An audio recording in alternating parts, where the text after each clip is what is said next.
Hey everybody! Today I'm going to review Fantastic Beasts and Where to Find Them, a prequel spin-off to the Harry Potter films.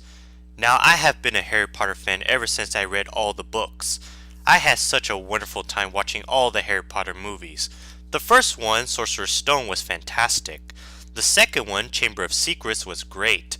The third one, Prisoner of Azkaban, was fantastic. The fourth one, Goblet of Fire, was fantastic. The fifth one, Order of the Phoenix, was great. The sixth one, Half-Blood Prince, was great, but my least favorite of the series. The seventh one, Deathly Hallows Part 1, was fantastic. And the eighth and last one, Deathly Hallows Part 2, was amazing. And also my favorite of the entire Harry Potter film series. I even went to the Wizarding World of Harry Potter at Universal Studios, and it was incredible. So I'm both excited and surprised that they're planning to make a spin-off movie to the Harry Potter franchise, and they called it Fantastic Beasts and Where to Find Them. I later learned that it's both a spin-off and a prequel at the same time, much like the Hobbit trilogy.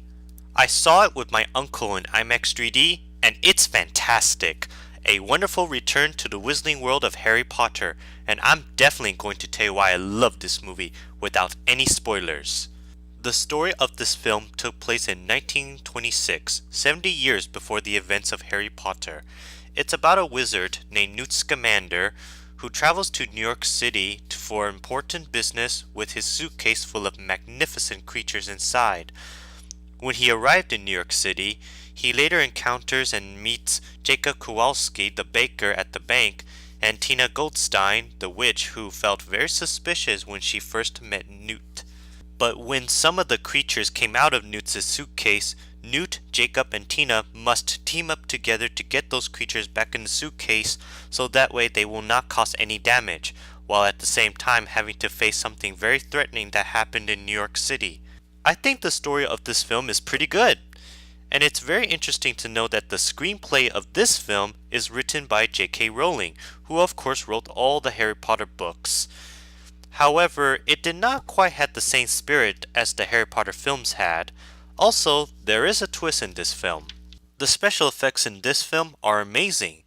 I really love the looks of New York City, and it definitely fits the mood on the time of the 1920s. I can definitely tell that all the creatures, the magic, and the world of the creatures inside of Newt's suitcase are all in CGI and they all look great. It's very interesting to see that the creatures on their details of their skins and the way they move.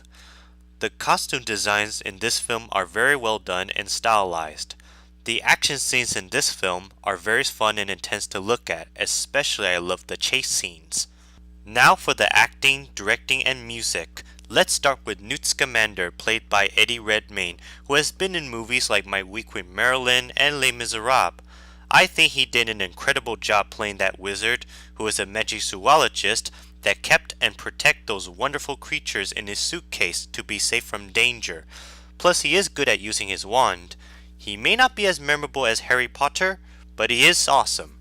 Tina Goldstein, played by Kirsten Waterston, who was from Steve Jobs, I think did a splendid job playing that witch who was very skillful, and she's pretty much like a detective that longs to fight what is right. I really do enjoy her relationship with Newt Scamander.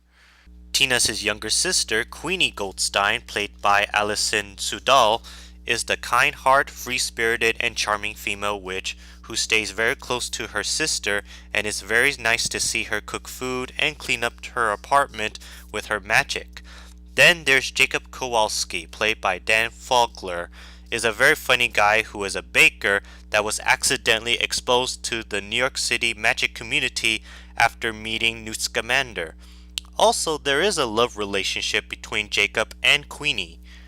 As for that villain, played by Colin Farrell, I think he did a good job playing that evil wizard, but he is not as threatening and dark as Lord Voldemort.